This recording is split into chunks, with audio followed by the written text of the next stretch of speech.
Well, a Michigan man lost both arms after a house filled with ammunition, his house, exploded. That would be the lead to this story. There's obviously much more to it. Sometimes when you watch the circus or you watch something on screen, some guys juggling steak knives or eating fire, and they say, kids, don't try this at home. Kids and those with kid-like IQs and emotional stability, don't try this at home. Um, where to go with the story?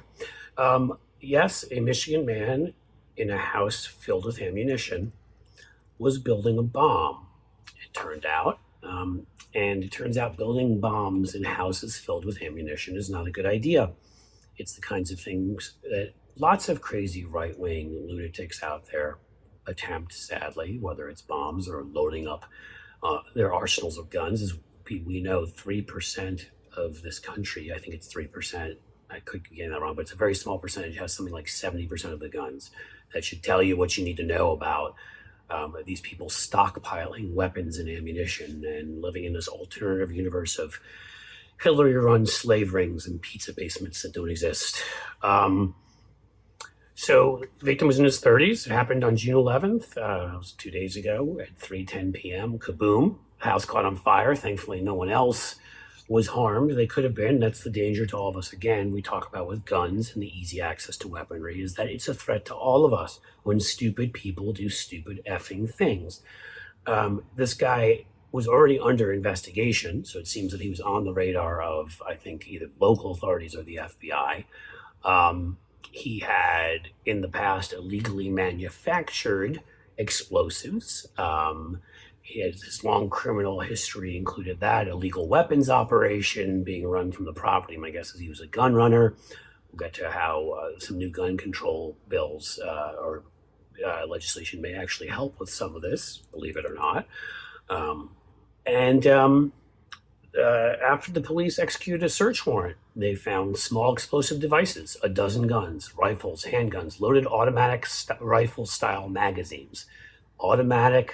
Loaded automatic rifle-style magazines. You can easily take some of these guns and alter them a bit, and you can learn how to do it on the internet and turn semi-automatic into automatic. It's one of the reasons why assault rifles shouldn't be available, but that's another conversation for another day. 4,000 pounds of ammunition, rounds of ammunition, 4,000 pounds. Now, that was just that guy in the basement Trump talked about who likes to, sit on the internet or whatever. What's important here? 4,000 rounds of ammunition, depending upon how quickly you bought it, should set up red flags right away. There should be red flag laws. There should be background checks, frankly, on large purchases of ammunition. But right away, this is what happened when the mass murderer at the movie theater in Aurora in Colorado bought something like 15,000. I don't remember. Again, I don't want to I could be making up that number, but thousands of rounds within like 48 hours. And nope, nobody thought anything weird was going on. The fire department thankfully put it out. This gentleman was in critical condition in a coma. He's being investigated now for this and other things. He will be living the rest of his life disarmed. I know I shouldn't have made that joke. I can't help myself because he's awful for what he was doing. He almost got other people hurt, and look at what he did to himself. He'll no longer have the right to bear arms, I guess. Okay, I'm going to stop now. This is what we need to be having the FBI search for, okay? And I will say, I want to make sure I covered the key points here, but this is why the recent bill, if it does in fact get offered, people talked about why I have said absolutely we need to pass it, because saving lives is saving lives. The Republicans have offered up now in this new gun bill maybe, I would call it on a scale of 1 to 100, maybe 7 or 8% of what we need. But they're closing something called the dating loophole that allowed those who stalked women who didn't have, because the definition of domestic violence, you had to either be married to somebody, have a child with them, or live with them. So those that just dated them could get away with it and keep getting guns. We're closing that loophole.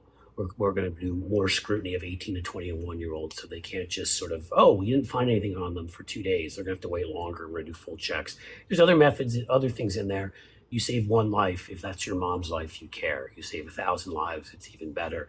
But oh my God, we need so much more clearly. The one that will help here is for the first time, we're going to pass, if this bill goes through, an anti-federal gun trafficking law. And that means that people illegally selling guns like this guy, we're going to actually have the feds trying to stop people from doing that. Can you imagine that we didn't have that? There's some state laws, but these are all important things. And it doesn't change the fact that, no, the Republicans still put guns, their contributors, their right-wing base of militia nuts like this guy, ahead of babies. They would rather allow our children to die than to do more about it than this. So you can do both. We can walk and chew gum, which is to point out that that we need to pass this legislation and also to stop men like Mr. Disarmed here, but we also need to pass much more. So that's really the final arc of this story, which is don't try to build bombs in your home. Don't be a right-wing radical nut. Don't have 4,000, not pounds, but rounds of ammunition, because you just may disarm yourself for the rest of your life, and then I guess we won't have to.